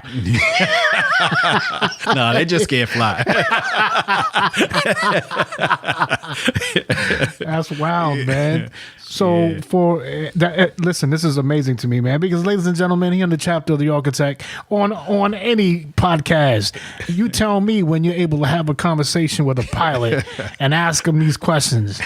Oh my goodness, man, this is beautiful. This is brilliant. So what type of planes do you, well, first of all, what are you doing now? Obviously you're a pilot, but for what company or what is it that you're doing? Yeah, well, I was flying first initially. Once I was a flight instructor for a while, and I was flight instructing at. How did you like that? Oh, I loved it. Yeah, I love training people and showing them how to fly. It you get a good fulfillment when you have a student go, oh, and it clicks. Something in them clicks, where they finally understand it, and then they show you, okay, so it's like this. So a sense of accomplishment. Right. And then also when they do their first solo, that's huge. Now, when you mean solo, that means you're still in the cabin with them. Oh, word! Oh, I'm on the ground. I'm like, nah, we're gonna do a solo, but you're gonna be with me, right? No. You do a solo when you're getting really close to. Well, actually, not even completing it because you still have more training. But it's like in the halfway mark. Wow! So you get to the halfway mark, and then your instructor believes that you are able to fly the plane. Wow! So For a solo, what I do is I'm on the ground. And I've either got binoculars or if I can see if the runway is right in front of me, I can stand out there, not on the runway, but, behind the gate and watch them. And they just fly in the traffic pattern and come in and they land to do a touchdown. And then they do a rolling takeoff and then come back around, do another touchdown, another rolling takeoff. So that's a solo. And for students, when they do their first solo, it's huge. It's got to be huge. Yeah. Absolutely. Do you have a radio on you where you can communicate? Yep. So I'm like, hey, homie, what do I do again? I done fucked up, yo. I got to take a piss. Yeah. Yeah. So, I can be on the radio with them. And, if they have any questions or anything, and they're just talking to tower, just like they would normally do. But if anything comes up, they can switch over the frequency and be like, hey, this is going on or whatever, and talk to me. That's awesome. One thing that I find very intriguing is when I go on a airplane flight, I like listening to the tower communication and how they pass, how one tower passes that plane off to another tower. Yeah. That to me, that is so intriguing, and how they start to give you the points of descent. Yeah. And to what it really, guys, it's sort of like it's a map of them telling you they're prepping you for landing, right? Yep. Mm-hmm. I'm like, oh, that's what they're telling this motherfucker. Yep. Go down so many feet. Yep. Because as they're descending in altitude is because they're getting closer to the airport, to the runway, so they're prepping them for landing. Mm-hmm. It's like a blueprint of, okay, here you go. Now the rest is on you. Exactly. Now, let me ask you something. Legitimately, you being a pilot and all these bullshit movies, oh, damn, the fucking both pilots got fucked up. No. Hey, we got a meathead back here. Yeah, I'm going to do it, so stand by. Watch this. Hey, let me get, hey, does the mic work? Yeah. Hey, Tyler, okay, walk me in, baby. How I do this? Would that legitimately happen? Man, nah. We fucked up. Nah. Damn. Yeah, you're done. You're done. You might as well start praying. Oh shit, man! Is that detailed, huh? Yeah, it's more difficult than people think. Now, the funny thing about it is, those who have played video games with pilot or use a simulator or stuff like that, a lot of them do a whole lot better than just regular normal people. So I could be a combat pilot. Yeah. All right, you going too far. You're like, you've had way too much to drink. Sit your ass down. But they're more successful because it's just like flying a plane. It's just like flying a video game. It really is. Obviously, except you get the you get stomach effects in your throat when it goes up and down. You get G's, right. So you'll get those, but it's almost like a feeling, right? Yeah, it's like driving a car, right? Yeah, exactly. I could imagine. Yeah, so I was flight instructing for a while, and then my first plane I went to it's called a Shorts 360. It's like if you were to look at it, it's like a Winnebago with wings. I mean, it's a cargo plane, but they used to use it a lot for what do you call them? Parachuters. Oh, okay. Yeah. And the military actually used to use the Shorts 330 or Sherpa, where they drop the back down. That's right. And then they jump out. Right. Jump out of the plane. Exactly. Yeah. That's what the Shorts 330 and the Sherpa and 360 are. It looks just like that. Okay. But so I did that, and that was cargo. So I did that for about a year, and I was in Denton, Texas. Hey, man. I always wanted to ask, you and I, we homeboys, and I ain't trying to, you don't got to give me the exact figure, but give me a ballpark figure of how much a pilot makes. Is there a difference between cargo and, let's say, commercial with a bunch of fools in the back talking shit? Yeah. Does that differ?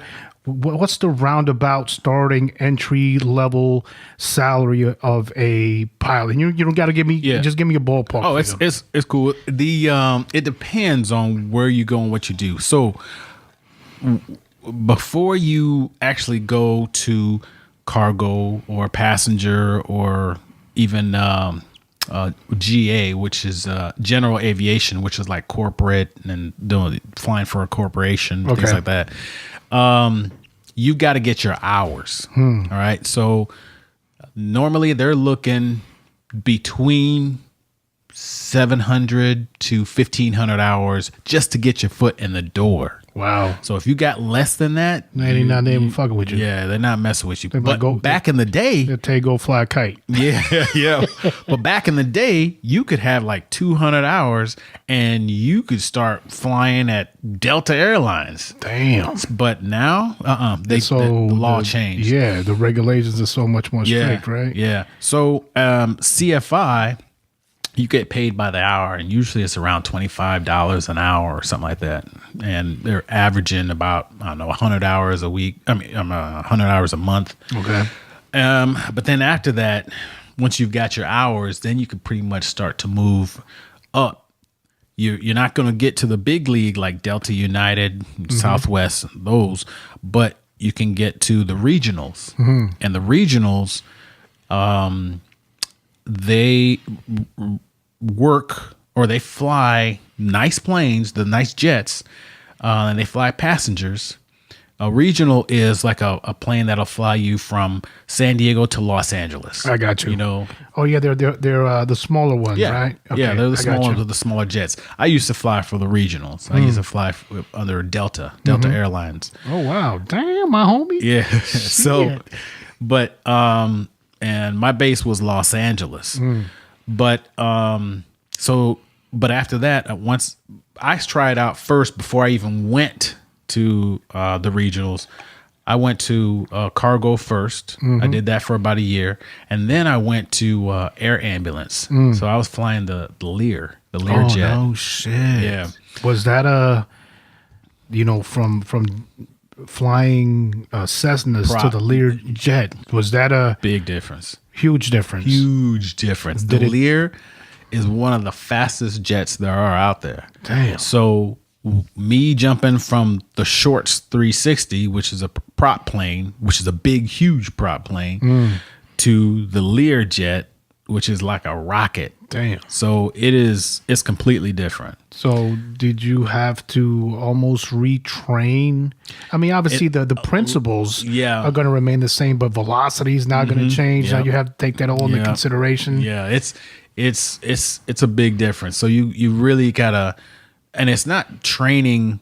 Well, they do train you because you have to get a type rating for that specific plane. Wow. So how long does that go for? You mean paid? No. I mean, how long is the training for a particular the training plane? Was about a month and a half. Oh man! Yeah. Wow, they're not fucking around. Yeah, whenever you go to a training, they or to a new airplane, they will train you, and they have to pay money. It runs up to like $30,000 per plane. Not for the Lear. The Lear is probably about $7,000. Oh Lord! Yeah, but wow, $7,000 for the big, but for the bigger planes like the jets and stuff like the Delta jumbo jets, the A320, A321, 737, all those, you paying about $30,000, maybe even up more than that per person. Lord, man. So, so you start off with that, and then I went to the Shorts, and then I went to the Lear, and I was doing air ambulance. So I was flying to different places and picking up people who needed to get to a hospital ASAP, or let's say there was a liver or a heart that needed to get to the certain hospital, to the hospital in New York, and I needed to get there, so I'd pick it up in Kansas City and then take it to New York. Hey man, there's got to be a level of gratification doing that. Huh? It was. I really enjoyed it, and then I had a lot of people who were injured, because we pick people up from Mexico and stuff like that who would break their legs or whatever, or who got sick. Right. I had a child who was from Seattle. She had some type of disease or something that she had to go to the hospital in Washington, D.C. every 6 months. She had to keep going, or every 5 months or something like that. Wow. So yeah, it was really, it was gratifying. Gotta be gratifying, much more so than having a bunch of cows in the back talking shit. Yeah. Running their goddamn lips, man. So what company or what are you doing now as far as piloting? Right now, I work for a company called USA Jet Airlines. And what we do is we do cargo. So I fly cargo now. When I was at the regional, one of the things is, and I'll get back to the pay part. One of the things that's important to me is quality of life. Right. So I want to be able to make as much as I can make and have as much time off as possible, and, I found actually this company, they contacted me and they were like, hey, we saw your name, because there's a different boards that they have where they see pilots and they say, hey, you know what? He's got 3,000 hours. Certain certifications. These certifications, or he's got this, he's got that. Let's contact him. So they contacted me, and then I talked to them, and they were like, yeah. So I fly right now. I fly the DC-9, which is a jet, big jet. It's an older jet. We used to fly for Northwest. Okay. But I love flying it. Hey, It's man, nice. I just realized it, and I'm not trying to jump to a different subject. Anyone ever tell you look like Theo? Theo. Huxtable. Yeah, no. I'm looking at you like, yo, Theo, what's up, homie? Theo. Hey, so how do you like working for this company now? Based off the so what you said, you have 2 weeks on, 2 weeks off. Yeah. That's a nice schedule, man. Yeah. And that's the thing about it too, is that was one of the other things that appealed to me about this place, because I don't even need to work 2 weeks on, 2 weeks off. They can work a schedule with me. So let's say they wanted me to work, or I wanted to work 1 week on, 1 week off, 1 week on, 1 week off. I mean, they'll adjust to whatever I need. Or if I needed time off, or whatever it is, the company just really works with you, and they really help you out. So, but in regards to like the pay, like I was saying, you do your CFI, and that's about $25 an hour. And then you'll go to your general aviation or the regionals. Now the regionals, depending on where you go, some of them pay more than others. Usually it starts off at about 40,000 for the regionals. But most of those people, they are trying to get to the Delta, right? To the, all of the big wigs, the bigger planes, the big money, right? Right.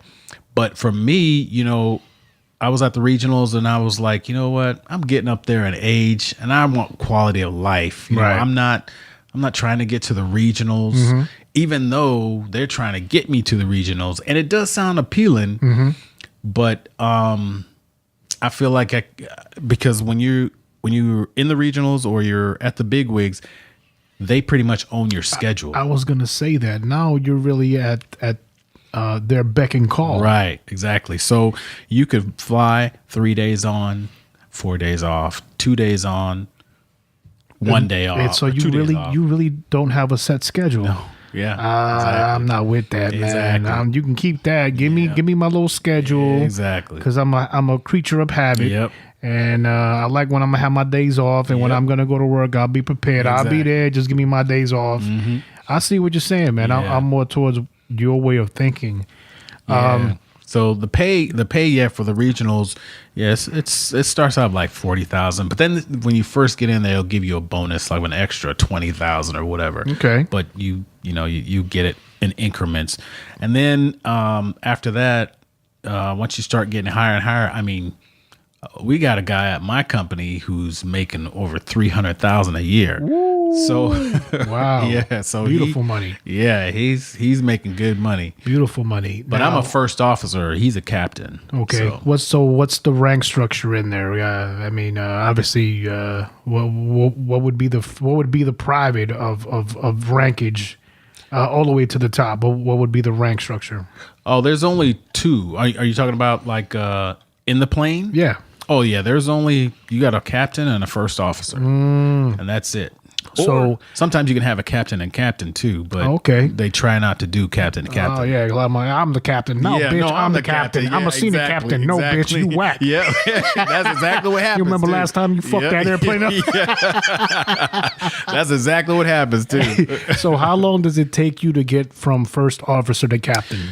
It depends because you got to get your hours. You know, some people, if you've got like 2,000 hours and you need 2,500 hours to be the captain, then that's what it is. Or some places they want 3,000 hours or they want 4,000 hours. So it depends on what you. I think I'll probably be a captain next year.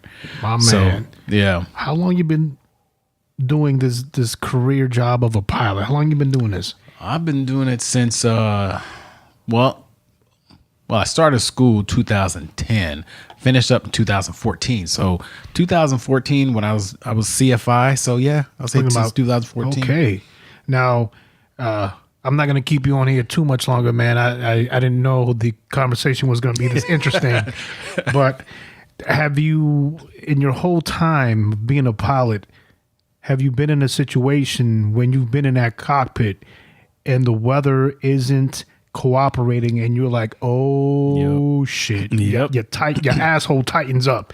And you're like, sweet Lord, save me on this one, please. Yep. Well, can you explain one or two of those type scenarios? Yeah. So there was a time when I was actually on the Lear and the captain, he was like He's one of those daredevil type guys. Oh, yeah. He's like Rambo ass motherfucker. Yeah, huh? yeah. We can do this. Yeah, we can do that. This motherfucker, right? He's going to kill us all. Yeah, so like the Lear, it has a top altitude of 45,000 feet, so I don't like to push it beyond that. Because there was a limitation. Right. It's 45,000 feet. There's a reason why I say don't go above this motherfucker. Exactly. And he's the type who's like, okay, yeah, let's try 46,000. Let's go. Damn, that's the motherfucker you like while planes crash. Yeah. You see his face on the beginning of the book. Yep, exactly. Because of this motherfucker right here. I told him, you ain't doing that with me. For real. Did you tell him for real? You told him? Oh, yeah. My man. Yeah. I would have said the same thing. I said, hey, man, don't you? Is my life not considered the passenger's life, but you're not considering their lives? You want to die, kill yourself on your own time, bitch. Exactly. Yep. That's what I told him. I was like, you're not doing that with me. And he was like, what? Are you serious? I was like, nope, I ain't doing that. Hey, man, well, good for you. Yeah. So anyway, same dude decides, oh, you know what? We look on the radar and we got our weather and there's a thunderstorm like straight ahead, right? But the airport is on the other side of that thunderstorm. And in order to avoid a thunderstorm, you got to go outside the thunderstorm. Either to the left, to the right. Can you go above it?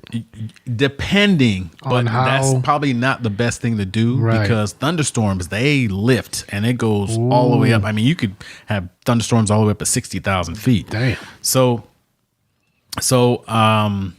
he was talking about going through it. And so is the reason why I'm asking is because now I'm trying to put myself in this individual's train of thought. Was it because of lack of fuel?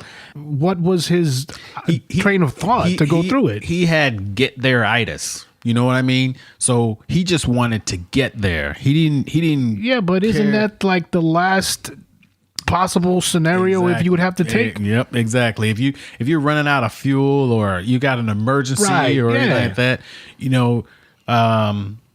but even still, you still wouldn't want to go through a thunderstorm. You would just land at the airport that's nearest to you right there before you hit the thunderstorm. That makes a lot of sense. It's an inconvenience to the people in the back. Right. But guess what? You got here alive. Exactly. Right? Exactly. So he wanted to go through this thunderstorm so he could get our passengers Oh, there. this motherfucker, right? So, I know motherfuckers like that. No, Yep. I'll tell you. Yep. So I told him, I was like, no. I was like, we're not doing that. And he was like, well, we need to get them there. I was like, no.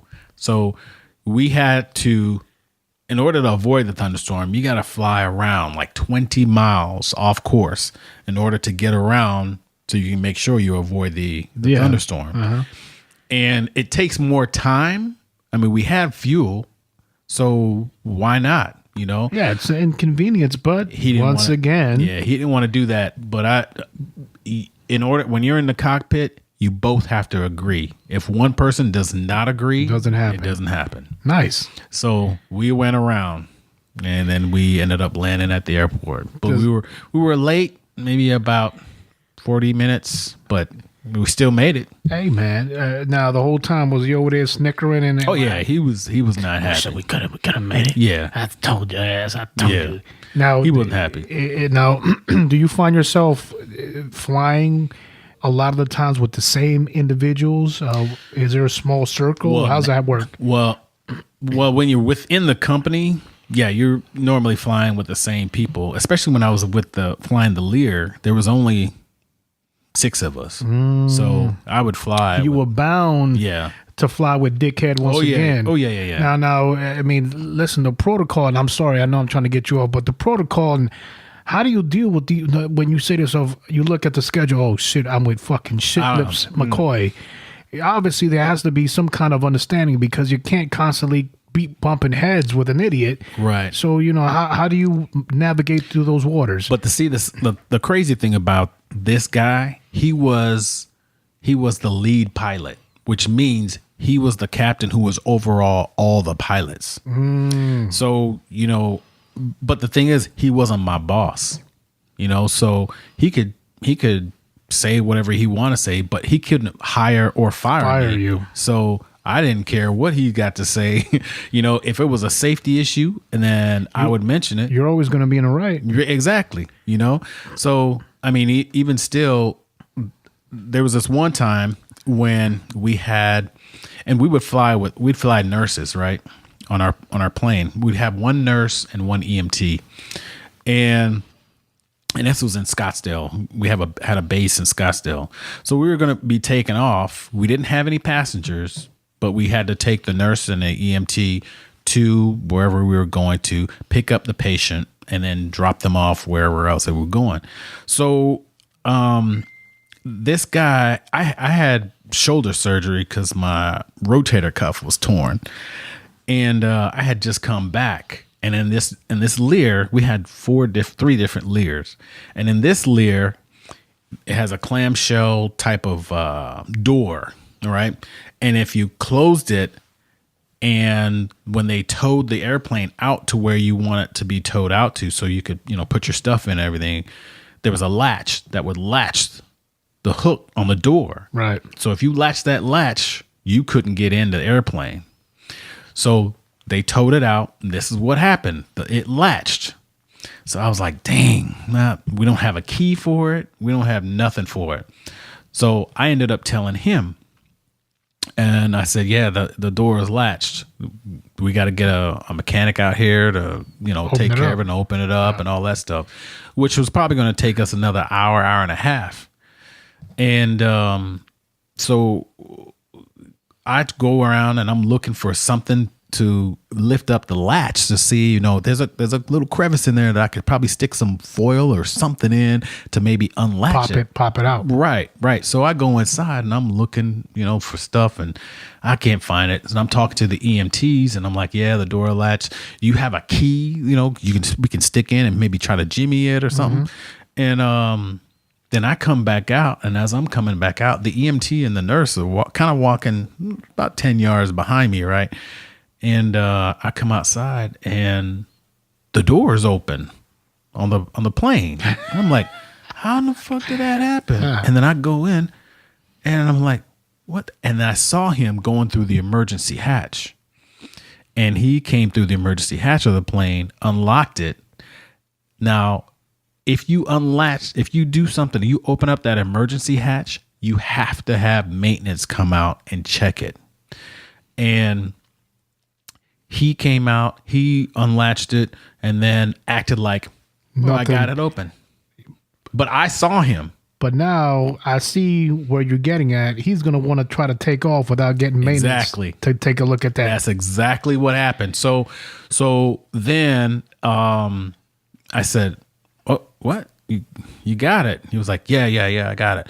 And then the nurse and the EMT kind of went back inside, and then he was yelling at me, saying, "Did you tell them? Did you tell them it was latching?" He was like, "Don't tell them anything."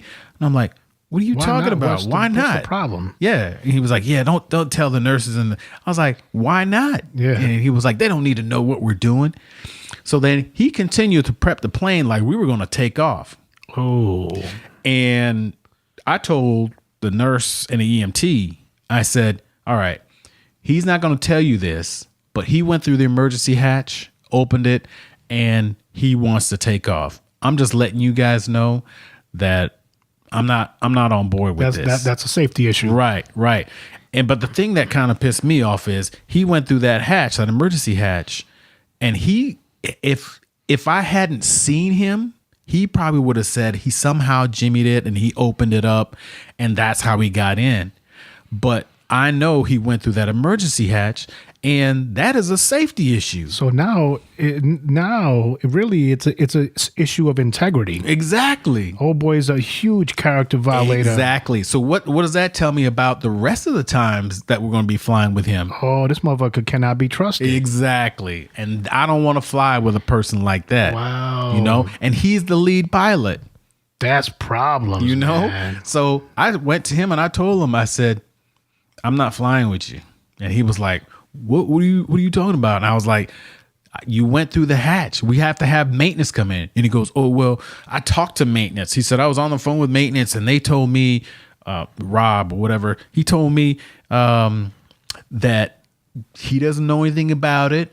But if you wanted to go ahead and go, then that's up to you." He's not giving you clearance. Right. Nor if he was really being honest with you, why didn't he tell you that from the get? Exactly. And say, "Look, man, I went through the hatch. I talked to maintenance, Right. and this is what I said. Right. This is what maintenance said. You with it or not? No, I'm not with it. Okay, cool. We'll just wait for maintenance." Exactly. Right? So that's the type of person he is. So he's willing to risk our lives So he can get there so quick. he can get there. Yeah. And I was like, and you know what? Luckily, that was right before I left there. And I let the owner know, because the owner was actually a cool dude. He's a friend of mine. And I let him know, I was like, "You got a dirty pilot here. And he's your lead pilot." And I told him what happened. And he goes, "I'll take care of it." Well, good on you for letting him know. Yeah. Because if anything, that's safeguarding his company. Mm-hmm. Brother, listen, man, thank you for your time, man. We just got one more question before we head out here, man. Listen, so there's a huge difference in the mentality and the way people, the way they think, whether it's successful person, an individual who just settles for mediocrity, or the individuals who don't give a damn and don't try anything with their lives. Listen, obviously you've had a lot of challenges, a lot of ups and downs in your lives. Some of them would make a normal person not even try again. What was your mentality each and every time you took on a new challenge to try to better yourself and dig yourself out of that hole? Well, one of them was support. I had the support of my wife. And when you've got somebody who's back behind you and who's saying, "Hey, you can do this, you can do this," they're like your cheerleader, they're riding you on. And I think that was a big plus. And the other thing too is I'm a never give up type of person. I don't, even though I'm down on the ground and I'm at the bottom, I'm always still looking up, and I'm always thinking to myself, the glass is half full, not the glass is half empty type, Optimist. Yeah. I'm always thinking things are going to get better, or there's a reason for that this happened, or, that, I know that I can make things better. I know that I can, be successful. And I think there's some people who get down on themselves and they're like, "Yeah, okay, well, I give up." And I'm like, you can't give up. You just got to keep moving, no matter what it is, no matter if you a garbage man or digging ditches or whatever it is, you got to have that mentality of, I'm not going to give up. I'm not going to give up. Things are going to get better. And you got to work towards it. You got to have that desire. And that's huge. If you don't have a desire, then of course things aren't going to happen for you. But if you got that desire and that passion, then yeah, you're definitely going to make it. You just got to keep putting your foot forward and keep moving forward. Listen, Mr. Fox Jones, I've always held you in high regard. I've always looked at you as a real good friend. I've always said this, that I feel that you and I are cut from the same cloth. Unfortunately, I feel that you take it to another level, my brother. I mean, I try, but you like no, we gonna try, we gonna make it happen. Yeah. And man, I appreciate you for that, man. Your energy and your ambition, man, it spreads like wildfire, man. And my hat's off to you. My hat's off to your lovely family. And thank you for your time, man. I greatly appreciate that. No problem, man. I didn't think the podcast was gonna go this long, but it did, and I mean, there's a lot of good chunks. We're like 2 hours into it, man. Yeah. But once again, man, thank you so much for your time, brother. Yeah, no problem, man. Hey, it's glad to be here, man. I appreciate you having me, and I hope those that listen, get something out of it, and that's the main reason why I thought, to come to your podcast. I appreciate you, man. Thank you so much. Ladies and gentlemen, I'd like to thank my homeboy, the pilot, Mr. Fox Jones. This has been chapter 53 on the chapter of the Architect. DJ Architect out. DJ Architect.